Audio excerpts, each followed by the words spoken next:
أعوذ بالله من الشيطان الرجيم. بسم الله الرحمن الرحيم. الحمد لله رب العالمين الرحمن الرحيم مالك يوم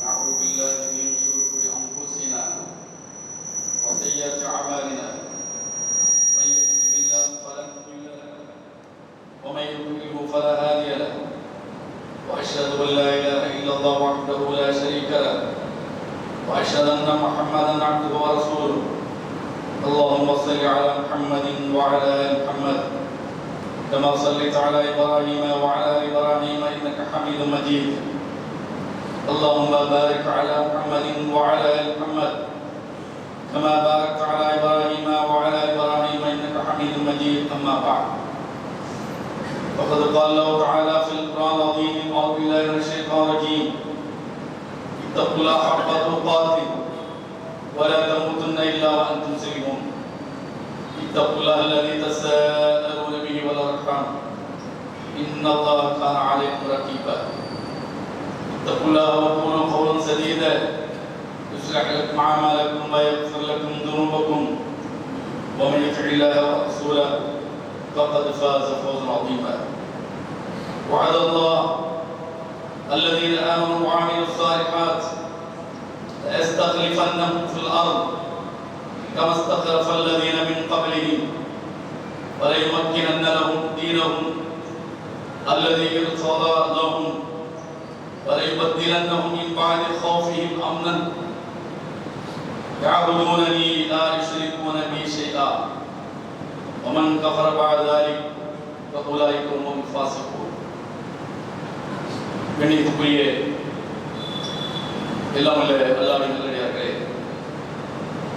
அல்லாஹ்வுடைய பேரருளால் அல்லாஹ்வுடைய மார்க்கத்தை அறிந்து கொள்வதற்காக அல்லாஹ்வுடைய ஆலயம் மஸ்ஜித் முபாரக்கில் ஜும்ஆவிற்கு அமர்ந்திருக்கிறோம். இந்த வாய்ப்பை வழங்கிய எல்லாம் வல்ல அல்லாஹ்வுக்கு அனைத்து புகழும் உண்டாகட்டும். அல்லாஹ் சுப்ஹானஹு வ தஆலா அல் குர்ஆன் என்கிற வேதத்தை ஒட்டுமொத்த மனித சமூகத்திற்கு வழங்கியிருக்கின்றார். அந்த வேதம் ஆன்மீகத்தை மட்டும் சொல்லக்கூடியதல்ல என்பதை நாம் விளங்கியிருக்கின்றோம். அந்த வேதம் அனைத்துக்கும் தீர்வாக இருக்கிறது என்பதை அல் குர்ஆனை நமக்கு சுட்டிக்காட்டுகிறார். நபிகள் நாயகம் ஸல்லல்லாஹு அலைஹி வஸல்லம் அவர்களுக்கு தான் இந்த அல் குர்ஆன் என்கிற வேதம் இறக்கப்பட்டது. எந்த காலத்தில் இறக்கப்பட்டது? ஈசா என்கிற இறை தூதர் அவர்கள் இந்த உலகத்திற்கு இறை தூதராக அனுப்பப்பட்டு 500 ஆண்டுகளுக்கு பிறகு முஹம்மது நபி ஸல்லல்லாஹு அலைஹி வஸல்லம் அவர்கள் பிறந்து வளர்ந்து தன்னுடைய வாழ்நாளில் 2/3 பகுதியை கடந்ததற்கு பிறகு இந்த அல் குர்ஆன் என்கிற வேதம் அவர்களுக்கு இறக்கப்படுகிறது. அந்த காலச்சூழல் இன்றைக்கு நாம் எந்த சூழலில் வாழ்ந்து கொண்டிருக்கிறோமோ இதை விட ஒரு கொடிய சூழலில் மோசமான நிலையில் அன்றைய காலச்சூழல் இருந்ததை நாம் பெற்றிருக்கிறோம்.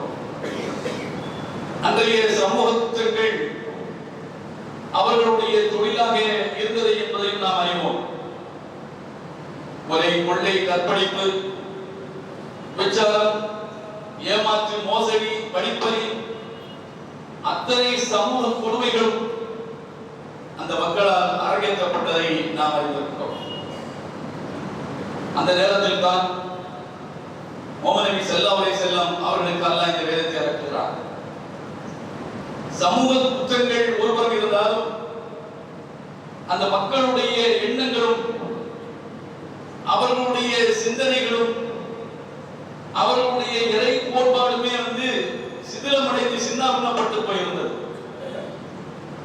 தெளிந்த சிந்தனை அவரிடத்தில் இருக்கவில்லை. கடவுள் கோட்பாடு அவரிடத்தில் இல்லாமல் போய்விட்டது. எல்லாமே ஒட்டுமொத்தமாக எடுபட்டு போன தருணத்தில் தான் அல்லாஹ் அல் குர்ஆன் என்கிற வேதத்தை நபி அவர்களுக்கு அருளுகின்றார். நபி நாயகம் ஸல்லல்லாஹு அலைஹி வஸல்லம் அவர்களுக்கு அருளப்பட்ட இந்த வேதம் முதலில் கடவுள் கோட்பாட்டை அவர்களுக்கு எடுத்துரைக்கிறது. கடவுள் என்பவன் நீங்கள் கருதியதே போல் அல்ல, நீங்கள் நம்பிக்கை கொண்டதே போல் அல்ல. கடவுள் என்பவன் மகா வலிமை மிக்கவன். அவனுக்கு துணை இல்லை, இணை இல்லை, எதுவும் தேவையில்லை என்கிற இந்த கருத்தை ஆழமாக அந்த மக்களுக்கு அல்லாஹ் எடுத்துரைக்கின்றார். இறப்புக்கு பிறகு வாழ்க்கை இருக்கிறது.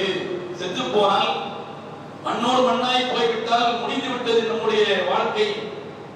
அதற்கு பிறகு ஒன்றுமில்லை என்கிற அந்த எண்ணம் தான் இந்த மனிதர்களை தவறிழைக்க தூண்டியது, தவறில் தொடர்ந்து இருக்க செய்தது. எனவே அது குறித்தும் அல்லாஹ்வுடைய தூதர் அவர்களுக்கு அல் குர்ஆனின் வாயிலாக அல்லாஹ் பேசுகிறார். இறந்ததோடு முடிந்து விடவில்லை வாழ்க்கை, அதுதான் நிரந்தரமான வாழ்க்கை, அதுதான் இறுதியானது. இது இடையில் வந்திருக்கிற இடைப்பாடுவதற்கான உலக வாழ்க்கை. எனவே அந்த வாழ்க்கையில் நிம்மதி பெருமூச்சு விட வேண்டும் என்று சொன்னால் உங்களுடைய நடவடிக்கைகள் எப்படி இருக்க வேண்டும்? முதலில் அதை நம்ப வேண்டும். அப்படி ஒரு வாழ்க்கை இருக்கிறது என்பதை உறுதியாக ஆழமாக நீங்கள் நம்பினால்தான் நம்முடைய நடவடிக்கைகள் அதை தொடர்ந்து மிகச் சரியாக இருக்கும் என்பதை நபி அவர்கள் ஆழமாக பதிய வைத்தார்கள். அதற்கு பிறகுதான் அந்த மக்களிடத்தில் மிகப்பெரிய மாற்றங்கள் ஏற்பட்டது. மனமாற்றங்களையும் தாண்டி அவர்களுடைய வாழ்க்கையில் மிகப்பெரிய அளவுக்கு தன்னம்பிக்கையையும் மிகப்பெரிய அளவுக்கு நன்னடத்தையையும் அவர்களிடத்தில் ஏற்படுத்தியது. அப்படி அந்த மக்களை வென்றெடுத்ததுதான் இந்த அல் குர்ஆன். வெறுமனே அதை ஒரு ஆச்சாரமாக ஓதிவிட்டு போகக்கூடிய, ஒரு வழிபாட்டை சொல்லக்கூடிய, ஒரு ஆன்மீகத்தை போதிக்கக்கூடிய வேதமாக மட்டும் இந்த குர்ஆன் தரப்படவில்லை. அந்த மக்களை பண்படுத்தி வென்றெடுத்து ஏனைய சமூகத்தையும் வழிநடத்துகின்ற வழிகாட்டிகளாக இவர்களையும் உருவாக்க வேண்டும். காலம் காலமாக வரக்கூடிய சந்ததியினர்களுக்கும் முன்னுதாரணமானவர்களாக இவர்கள் திகழ வேண்டும் என்பதற்காகத்தான் அல்லாஹ் சுப்ஹானஹு வ தஆலா இந்த வேதத்தை அவர்களுக்கு வழங்கினார். அல்லாஹ் இந்த வேதத்தை குறித்து சொல்கிற போது 24ஆம் அத்தியாயம் 55ஆம் வசனத்தில் நம்பிக்கை, நல்லறம் இதெல்லாம் இருந்தால் அல்லாஹ் உங்களுக்கு தரக்கூடிய பரிசு மறு உலக வாழ்க்கை மட்டுமல்ல, இந்த உலகத்திலேயும் கூட உங்களுக்கு பரிசை தர இருக்கிறார். அது என்ன பரிசு? வஅதல்லாஹு அல்லதீன ஆமனு வஅமிலு ஸாலிஹாத். நம்பிக்கை கொண்டு நல்லறங்கள் செய்யக்கூடியவர்களுக்கு அல்லாஹ் வாக்களிக்கின்றான். லா யஸ்தக்லிஃபன்னஹும் ஃபில் அர்த் கமா இஸ்தக்லஃபல் லதீன மின் கப்லிஹிம். இதற்கு முன்னர் நம்பிக்கை கொண்டு இறை தூதர்களை அடியொற்றி வாழ்ந்த அந்த நம்பிக்கையாளர்களுக்கு அல்லாஹ் என்ன பரிசை கொடுத்தான், அதே பரிசை உங்களுக்கும் தருவான். யஸ்தக்லிஃபன்னஹும் ஃபில் அர்த். இந்த பூமியில் உங்களை ஆளும் வர்க்கமாக ஆக்குவான். ஆட்சி செய்யக்கூடிய ஒரு அதிகாரத்தை அல்லாஹ் உங்களுக்கு தருவான். கமா இஸ்தக்லஃபல் லதீன மின் கப்லிஹிம். இதற்கு முன்னர் இறை தூதரை ஏற்றுக்கொண்டவர்கள், இறை தூதர்கள் மக்களை ஆண்டிருக்கிறார்கள். மன்னர்களாக, அவர்கள் ஜனாதிபதிகளாக, ஆட்சியாளர்களாக அந்த மக்களையும் நாட்டையும் மண்ணையும் ஆண்டிருக்கின்றார்கள். அந்த அதிகாரத்தை அல்லாஹ் அவர்களுக்கு வழங்கி இருக்கின்றார். வலை மக்கினன்ன லஹும் தீனஹும் அல்லது இர்தவாஹும். அது மட்டுமல்ல, இந்த நாட்டை ஆளுகிற அதிகாரத்தை அல்லாஹ் தருவதோடு இந்த மக்களுக்கு எது ஏற்புடைய மார்க்கமோ, அல்லாஹ் எதை பொருந்திருக்கிறானோ அதை மார்க்கமாக அல்லாஹ் அவர்களுக்கு என்ன செய்வான்? வசப்படுத்தி கொடுப்பான். இதுதான் மார்க்கம். இதில் தான் உறுதியாக இருக்க வேண்டும். இதனால் தான் இது சாத்தியம், இதனால் தான் இது நன்மையை பயக்கும், இதனால் தான் மனிதனுக்கு வாழ்வு இருக்கிறது என்று இந்த மார்க்கத்தில் அல்லாஹ் அவர்களை ஸ்திரப்படுத்தி வைப்பான், உறுதிப்படுத்தி வைப்பான். வலை வத்திலன்னஹும் மின் பஅதி கௌஃபிஹிம் அம்னன். எல்லாவற்றுக்கும் மேலாக இதற்கு பிறகு அவர்களுக்கு இருந்த ஆழமாக இருந்த அச்சம், பயம், வாழ்வது கேள்விக்குறியாக்கப்பட்டிருந்தது. இந்த உலகில் நாம் வாழ முடியுமா நிம்மதியாக? 2 பிள்ளைகளோடு, சம்பாத்தியத்தோடு, சுபதுக்கங்களோடு இந்த உலகத்தில் மனிதனுடைய வாழ்க்கை கேள்விக்குறியாக்கப்பட்டிருக்க அது அந்த அச்சம் அவர்களுக்கு மாற்றி அமைக்கப்படும். இல்லை, நாம் ஒரு மார்க்கத்தை ஏற்றிருக்கிறோம், நாம் ஒரு தூதரை ஏற்றிருக்கிறோம், எல்லாவற்றுக்கும் மேலாக சர்வ வல்லமை மிக்க பிரபஞ்சத்தின் அதிபதியாக அல்லாஹ்வை நம்பியிருக்கிறோம். ஆதலால் நம்முடைய உயிருக்கு உத்தரவாதம் நிச்சயமாக உண்டு. அந்த உயிருக்கான உத்தரவாதத்தை அல்லாஹ் என்ன செய்கிறான்? மாற்றி அமைக்கின்றான். அவர்கள் பயந்து பயந்து செத்து செத்து மடிந்தார்களே, செத்து செத்து வாழ்ந்தார்களே, அதற்கு மாற்றமாக அல்லாஹ் ஒரு ஏற்பாட்டை, ஒரு அமைதியான நிம்மதியான ஒரு வாழ்க்கையை அல்லாஹ் அவர்களுக்கு ஏற்படுத்தி கொடுக்கின்றான். பாருங்கள், வெறுமனே நீங்கள் தொழுவுங்கள், நோம்புங்கள் என்று சொல்லிவிட்டு போவதற்கல்ல குர்ஆன் அத்தனையுமே சொல்லித் தருகிறது. இத்தனையும் நீங்கள் செய்தால் ஆட்சி அதிகாரம் உங்கள் கையில் வந்து விடும். ஆட்சி அதிகாரம் உங்கள் கையில் வருகிற போதுதான் இந்த மக்களுக்கு உயிர் பயம், உயிர் மீது கொண்ட அச்சம் இல்லாமல் போகும். நிம்மதியாக இந்த மக்கள் வாழ்வார்கள். உங்களிடத்தில் அதிகாரம் வருகிற போதுதான் இந்த வாழ்க்கை அவர்களுக்கு கிடைக்கும் என்று அல்லாஹ் சுப்ஹானஹு வ தஆலா சொல்லி காட்டுகிறார்.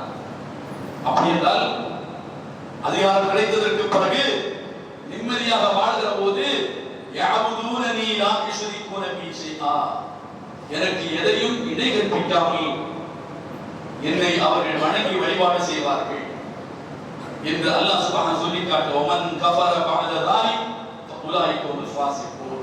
இதற்கு பிறகும் யார் அல்லாஹ்வை மறுக்கின்றார்களோ அவர்கள்தான் கொடிய குற்றவாளிகள் என்று அல்லாஹ் சொல்லி காட்டுகிறார். நபிகள் நாயகம் ஸல்லல்லாஹு அலைஹி வஸல்லம் அவர்களுக்கு இந்த குர்ஆன் தரப்பட்டதனுடைய இன்னொரு பங்கு என்னவென்று சொன்னால், இன்னொரு பகுதி என்னவென்று சொன்னால், அவர்களை சித்தாந்த ரீதியாக வென்றெடுப்பதோடு அவர்களுக்கு மிகச் சரியான ஒரு நிர்வாகத்தை அவர்களுக்கு வழங்க வேண்டும்.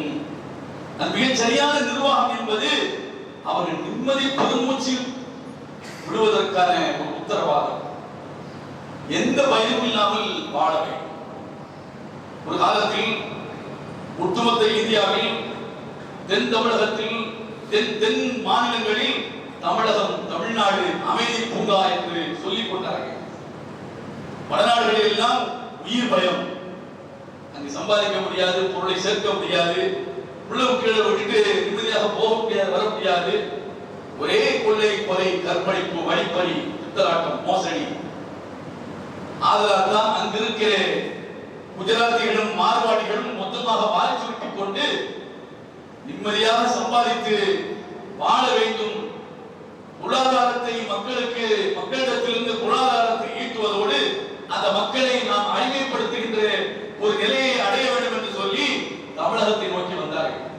தமிழகத்தில் பாதிக்கு மேல் அவர்கள் தான் எல்லா பெருநகரங்களிலும் குடியிருக்கிறார்கள். மிக பெரும் முதலாளிகளாக, மிகப்பெரிய தொழில் அதிபர்களாக தமிழ்நாட்டில் இன்றைக்கு அவர்கள் இடம் பிடித்திருக்கிறார்கள். என்ன, வடக்க இருக்கிற மாநிலங்களோடு ஒப்பிடுகிற போது தமிழ்நாடு ஒரு நிம்மதியான ஒரு மாநிலமாக இருக்கிறது. இங்கு பெருமளவுக்கு சட்ட ஒழுங்கு பிரச்சனை இல்லை, உயிருக்கு உத்தரவாதம் இருக்கிறது.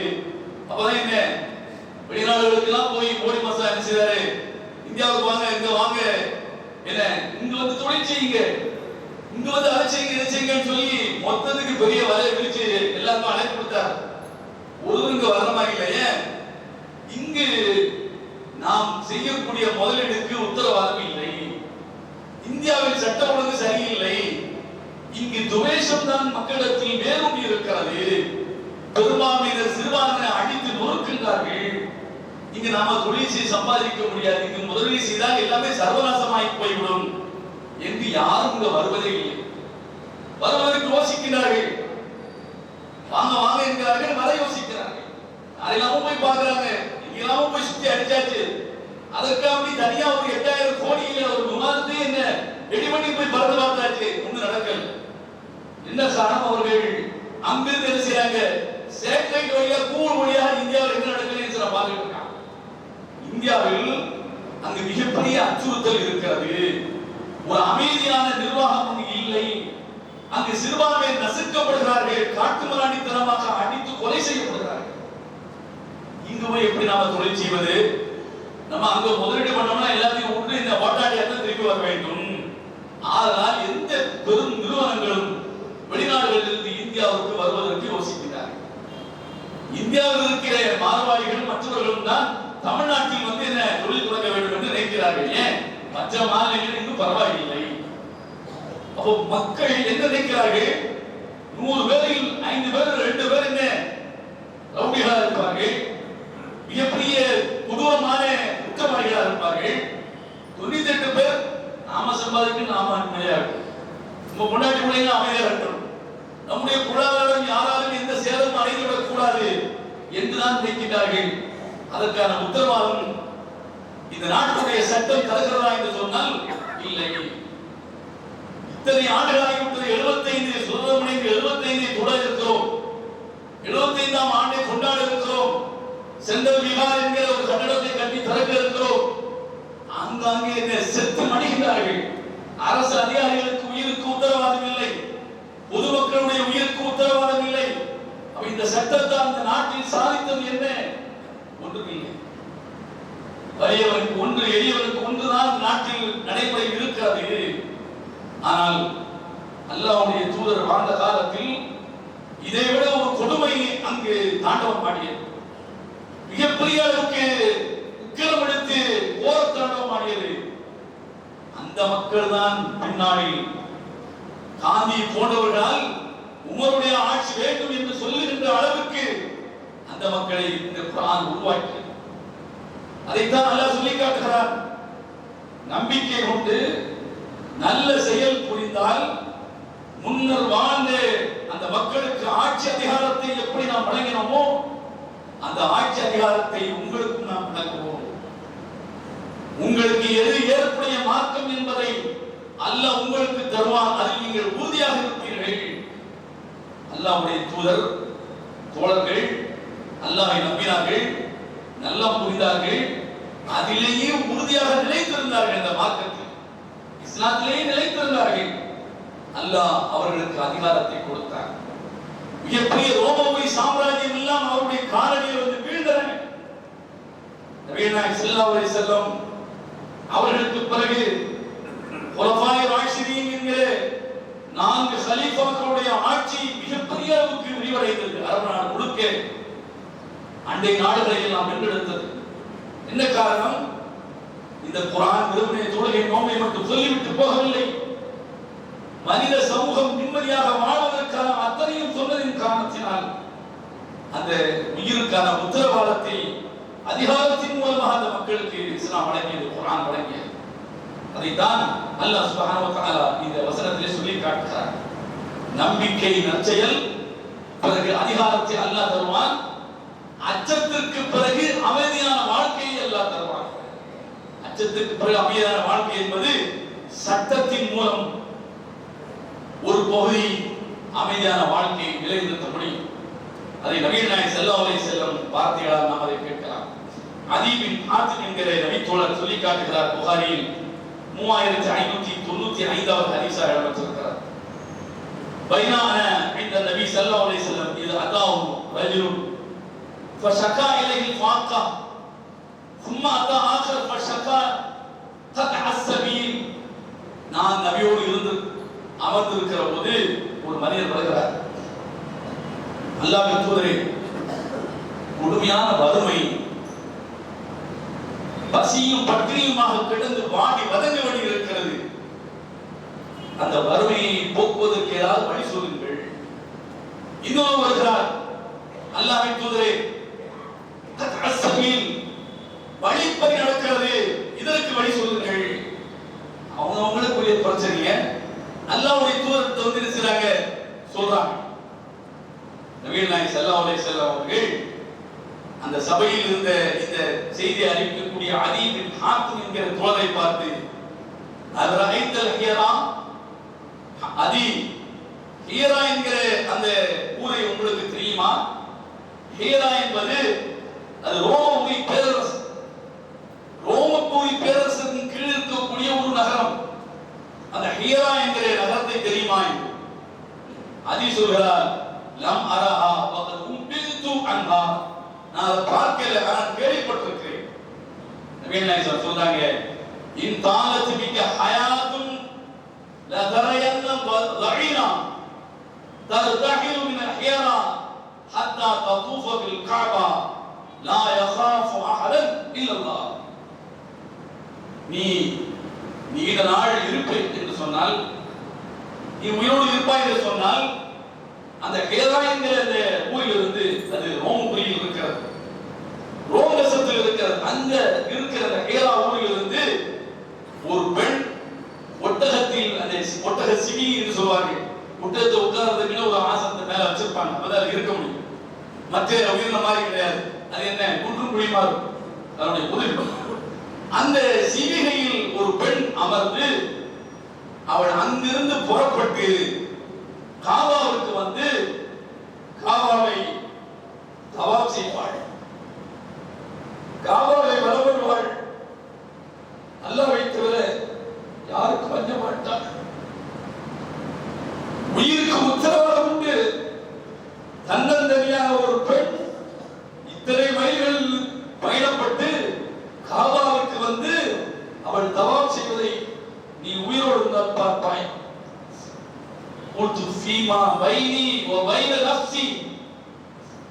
அப்ப உடனே அதி கேட்கிறார், அல்லாஹ்வின் தூதரே, இப்போ எங்களுக்கு இந்த கூட்டத்துக்கு இடையில இந்த மாதிரி பிரச்சனைகள் இருக்குது, அச்சம் இருக்கிறதே என்று அதி கேட்கிறார்.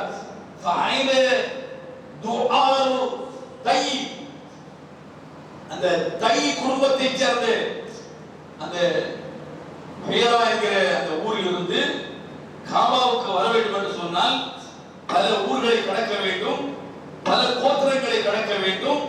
அதிலே வழிப்பறி கோத்திரம் என்று ஒன்று இருக்கிறது, தை கோத்திரம் என்று. இப்போ ஒரு சினிமா படம் பெரிய வாதக்குழாய் இருக்கிறது, என இரு சமூகத்தை குறித்து அதுல கதை சொல்லப்பட்டிருக்கிறது. இரு சமூகம் என்றாலே இப்படித்தான் என்று அரசு அதிகாரிகளாலும் ஆட்சியாளர்களாலும் கடந்த காலத்தில் நடத்தப்பட்டது படப்பிடிக்கப்பட்டிருக்கிறது. சில குழுக்கள், சில இனங்கள், அவர்கள் பரம்பரை துணையாக சில குற்றவியல்கள் செயல்களை செய்து கொண்டிருக்கிறார்கள். அது மாதிரி தை என்கிற அந்த குடும்பம், கோத்திரம், அவர்களுக்கு வேலையே வழிப்பறி செய்வதுதான். அப்போ வழிப்பறி கொள்ளையர்கள் எல்லாம் இருக்கிறார்களே, இதையெல்லாம் கடந்து அந்த பெண் இங்கு வருவாள் என்றால் அது எப்படி என்று அதி என்கிற அந்த தோழர் கேட்கிறார். அந்த வழிப்பறி கொள்ளையர்கள் மிகப்பெரிய அளவுக்கு அட்டுழியங்களையும் அநியாயங்களையும் இந்த சமூகத்திலே அவர்கள் விதைத்திருப்பார்கள், அவர்கள் பரவவிட்டிருப்பார்கள். உடனே நபிகள் நாயகம் சொல்றாங்க, லஇன் தாலத் பிக ஹயாத் லஃபத்ஹன குனூஸ் கிஸ்ரா இப்னு ஹுர்முஸ். அது நீ இன்னும் உயிரோடு இருந்தால் இன்னும் இன்னொன்றையும் காண்பாய். இல்ல அந்த ரோமபுரி பேரரசர் கிஸ்ரா இப்னு ஹுர்முஸ், அவருடைய நாட்டையும் நீங்கள் வெற்றி கொள்வீர்கள், அதுவும் உங்க ஆளுகையின் கீழ் வரும். அன்றைக்கு அரபு நாட்டை தாண்டினால் ரோம பேரரசுனா மிகப்பெரிய அரசு, சர்வ வல்லமைமிக்க அரசு. அந்த ரோம பேரரசனை நீங்கள் வெற்றி கொள்வீர்கள். வலையின் தாலத் பிக ஹயா லதரயன்ன ரஜுல யுخرج மின் கஃபிஹி மின் ذهب وفضة يطلب من يقبل منه فلا يجد أحدا يقبل منه. மூணாவது சொல்கிறார்கள், இன்னும் நீ உயிரோடு இருந்தால் ஒரு மனிதன் அவன் வீட்டை விட்டு கிளம்பி கை நிறைய தங்க வெள்ளி காசுகளை அள்ளிக்கொண்டு கொடுப்பதற்காக வேண்டி வாங்குகின்ற நபர்களை தேடிக் கொள்வான். வாங்கி போவா என்று யாரும் கைக்கு வாங்க மாட்டார்கள், வாங்குவதற்கு ஒருவரும் இருக்க மாட்டார்கள். தங்கம் வெள்ளியை அள்ளி கொண்டு வந்தால் வாங்குவதற்கு ஒருவரும் இருக்க மாட்டார்கள். அந்த நிலையை நீங்கள் காண்பீர்கள். அல்லாஹ்வுடைய தூதர் சொல்லி காட்டுகிறார்கள், வல யல்கயன்ன அல்லாஹ் அஹதுக்கும் யௌம யல்காஹு வலைஸ பைனஹு தர்ஜுமான் யுதர்ஜிமு லஹு. இப்படியே தொடரும். நீங்கள் இறந்ததற்கு பிறகு அல்லாஹ்வை சந்திக்கிற போது அல்லாஹ்வுக்கும் உங்களுக்கும் இடையில் உங்களுடைய பாஷையை மொழிபெயர்ப்பதற்கு எந்த மொழிபெயர்ப்பாளரும் இல்லாமல் அல்லாஹ்வை நீங்கள் சந்திப்பீர்கள் என்று நபிகள் நாயகம் ஸல்லல்லாஹு அலைஹி வஸல்லம் அவர்கள் சொல்லி காட்டுகிறார்கள். فيقولن ألم أبعث إليك رسولا فيبلغك فيقول بلى. அல்லாஹ் கேட்பான், நான் உங்களுக்கு ஒரு தூதரை அனுப்பவில்லையா? அவர் வேதத்தை உங்களுக்கு அவர் சொல்லித் தரவில்லையா? فينظر عن يمينه فلا يرى إلا جهنم وينظر عن يساره فلا يرى إلا جهنم. அப்படி அல்லாஹ் கேட்கிற போது அதற்கு பதில் சொல்கிற போது ஆமாம் தூதரை அனுப்பினாய் எல்லாம் செய்தாய் என்று சொல்லிவிட்டு வலது பக்கம் பார்த்தால் நரகம், இடது பக்கம் பார்த்தால் நரகம். قال عدي என்கிற நபித்தோழர் சொல்கின்றார், சமீத் நபி ஸல்லல்லாஹு அலைஹி வஸல்லம் يقول اتقوا النار ولو بشق تمرة. நீங்கள் நரகத்தை ஒரு துண்டு பேரித்தம்பழத்தையாவது அல்லாஹ்வுடைய பாதையில் செலவழித்து தர்மம் கொடுத்து பயந்து கொள்ளுங்கள்.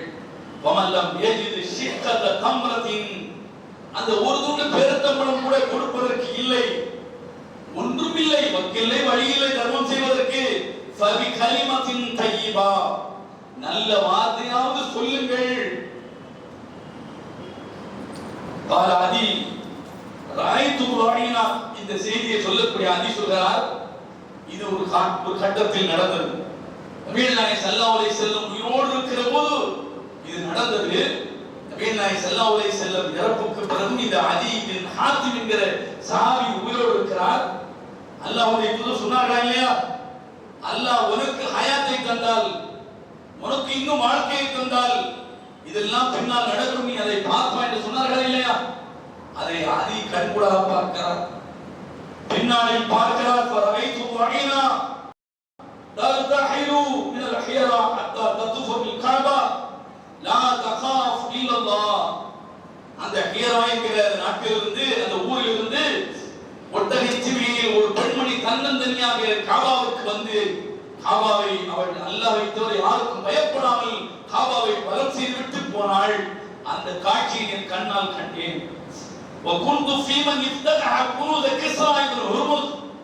அந்த ரோமாபுரி பேரரசன் கிஸ்ராவை வெற்றி கொண்டவர்களில் நான் ஒருவனாக இருந்தேன். நபி அவர்களுடைய காலத்திற்கு பிறகு ரோமாபுரி பேரரசை நாங்கள் எல்லாம் படைதலைத்து போய் வெற்றி கொண்டோம். அந்த வெற்றியாளர்களில், அந்த படையாளர்களில், படையினரில் நானும் ஒருவனாக இருந்தேன். وَإِنْ كَانَتْ بِكَ حَيَاةٌ لَتَرَوْنَ مَا كَانَ النَّبِيُّ صَلَّى اللَّهُ عَلَيْهِ وسلم يُخْرِجُ مِنْ كَفِّهِ. இன்னும் நான் உயிரோடு இருந்தால் இன்னும் ஒன்றுதான் பாக்கி. ஒரு மனிதன் கை நிறைய தங்க காசை, வெள்ளி காசை மள்ளி கொண்டு வந்து இந்த பிடி பிடி என்று சொல்கிற போது வாங்குவதற்கு ஒருமில்லாத அந்த கண்கொள்ளா காட்சியை பார்ப்பதற்கு இன்னும் நான் உயிரோடு இருக்க வேண்டும், அல்லாஹ் போதுமானவன் என்று இந்த செய்தியை சொல்லி முடிக்கின்றார். பாருங்கள், எவ்வளவு பெரிய அச்சம் கலந்த ஒரு வாழ்க்கையை அந்த அரபு மக்கள் வாழ்ந்திருக்கிறார்கள். இஸ்லாம் என்கிற இந்த மார்க்கத்தை அல் குர்ஆன் சொல்ல ஆரம்பித்ததற்கு பிறகு எவ்வளவு பெரிய நிம்மதியான ஒரு வாழ்க்கைக்கு உத்தரவாதத்தை இது வழங்கியது என்பதை இந்த புகாரில் இருக்கிற இந்த செய்தி நமக்கு உணர்த்துகிறது. எனவே அல் குர்ஆன் என்பது வெறுமனே ஆன்மீகத்தை மட்டும் சொல்லித் தரக்கூடிய, ஆச்சாரங்களை சொல்லித் தரக்கூடிய ஒரு புத்தகம் அல்ல.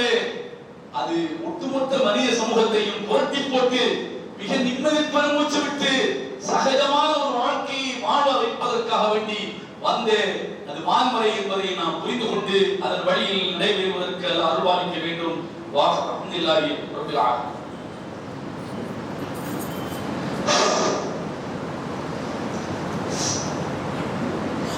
அல்ஹம்துலில்லாஹ் வஸ்ஸலாத்து வஸ்ஸலாமு அலா ரசூலில்லாஹ் அம்மா பஅத்.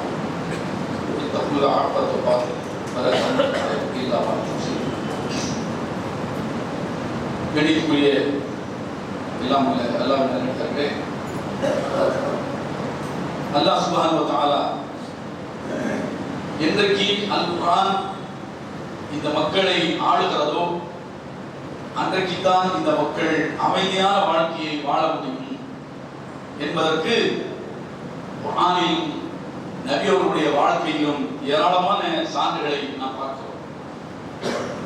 அல்லாஹ்வுடைய சட்டம் மட்டும்தான் இந்த மக்களுக்கு நிம்மதி பெருமூச்சை தர முடியும், சுகமான அமைதியான ஒரு வாழ்க்கைக்கு உத்தரவாதத்தை தர முடியும் என்பதை நாம் பார்க்கிறோம்.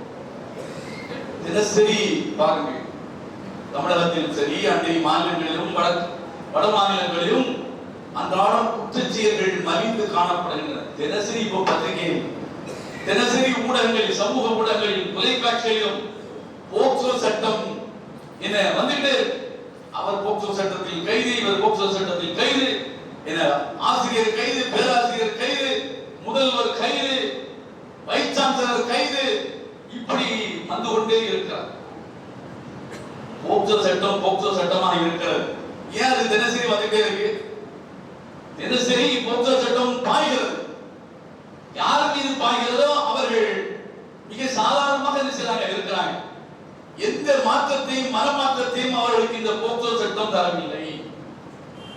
19 வயது இளைஞன் ஆடு திருடுறவன் ஒரு சிறப்பு காவல் ஆய்வாளரை தான் கையில் இருந்த கூர்மையான ஆயுதத்தால் வெட்டி கொலை செய்ய முடிகிறது என்று சொன்னால் என்ன சட்டம் இந்த நாட்டில் இருக்கிறது?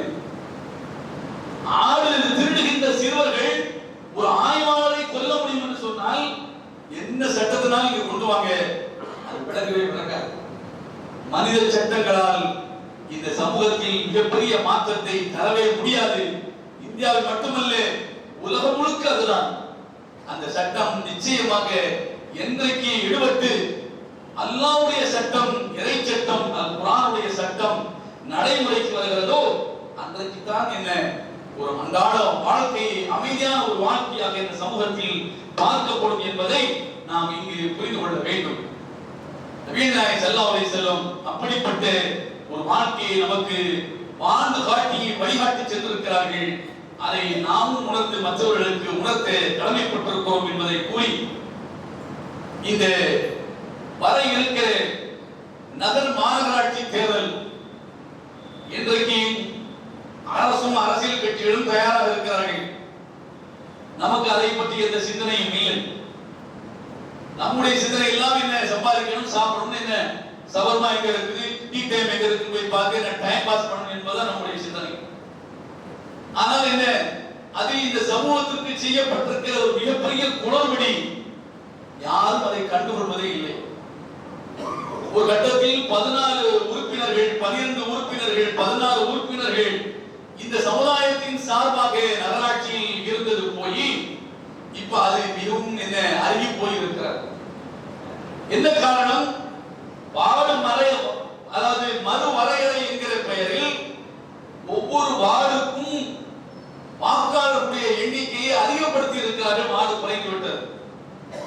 வாக்காளர் எண்ணிக்கையை அதிகப்படுத்தி வார்டு குறைந்தால் ஏற்கனவே நகராட்சிக்கு உரிய மொத்த வார்டுகள் 33 23 ஆயிருக்கான இல்ல 33 தான் இருக்கிறது. ஆனால் முஸ்லிம்கள் வாழக்கூடிய பகுதிகளில் தான் வார்டு என்ன குறைந்து இருக்கிறது. என்ன காரணம்? அங்கு வாக்காளர்களுடைய எண்ணிக்கையை ஒவ்வொரு வார்டிலையும் ஏற்றி விட்டுருக்காங்க. நேற்று வரைக்கும் 1500 வாக்காளர்கள் கொண்ட வார்டாக இருந்தது, இன்றைக்கு 3200 என்று ஆக்கி இருக்கிறார்கள். நேற்று வரைக்கும் 1400 1600 இருந்தது, இன்றைக்கு 3200 மாறி இருக்கிறது.